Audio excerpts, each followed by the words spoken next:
अरे अरे होई की हरे रुक हम पूछ के आवो तानी। ए मैडम, अरे रोदा के है जी?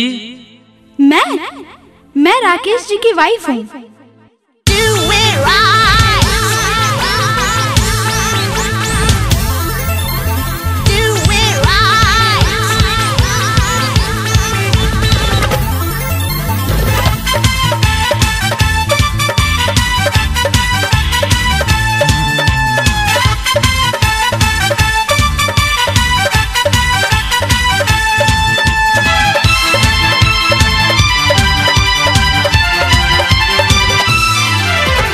भैया के विपत्ति या पार आ गइल, बड़का भैया के विपत्ति या पार आ गइल।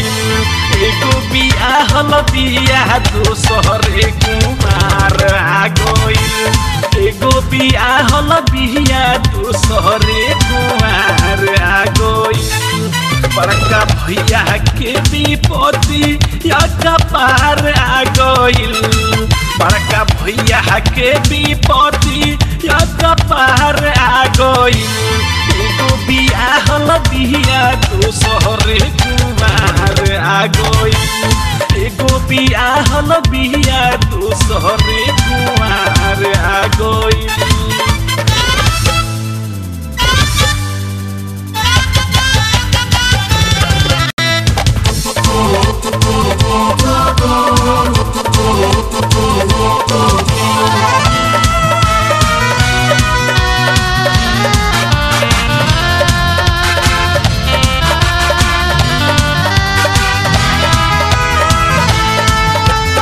एगो लाजाली घुंघटा काढ़ी, एगो चलेली सीना तानी।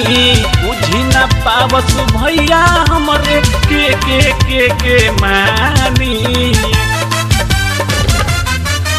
अरे एगो लाजाली घुंघटा काढ़ी, एगो चलेली सीना तानी। बुझी न पावस भैया हमरे के मानी।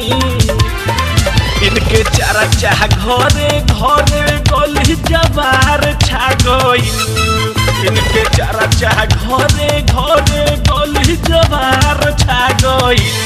एगो बियाहल बिया दोसरे कुमार आ गइल, एगो बियाहल बिया दोसरे कुमार आ गइल।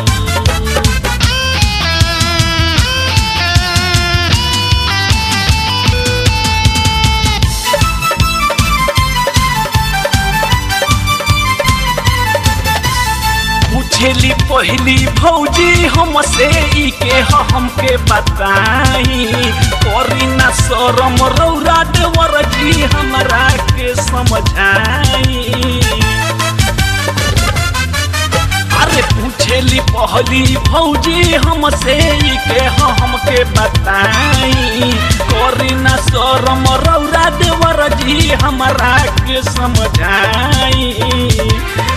ऐसवतिया सुन के भौजी के बोखार आ गइल, ऐसवतिया सुन के भौजी के बोखार आ गइल। एगो बियाहल बिया दोसरे कुमार आ गइल, एगो बियाहल बिया दोसरे कुमार आ गइल।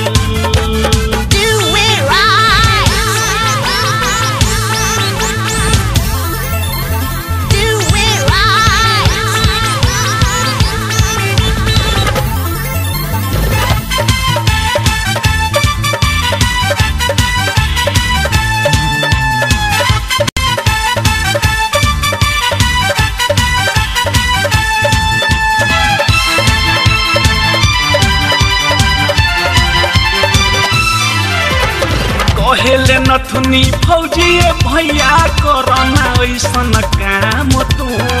मौगी मारी माई गरियाई होई जइब बदनाम तू।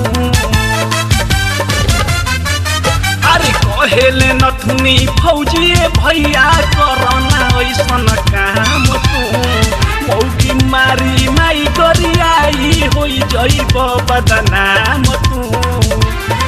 कैसन गंदा लोगवा में विचार आ गइल कैसन गंदा लोगवा में विचार आ गइल एगो बियाहल बिया दोसरे कुमार आ गइल एगो बियाहल बिया दोसरे कुमार आ गइल बड़का भैया के विपत्ति कपार आ गइल बड़का भैया के विपत्ति कपार आ गइल एगो बियाहल बिया दोसरे कुमार आ गइल एगो बियाहल बिया दोसरे कुमार आ गइल एगो बियाहल बिया दोसरे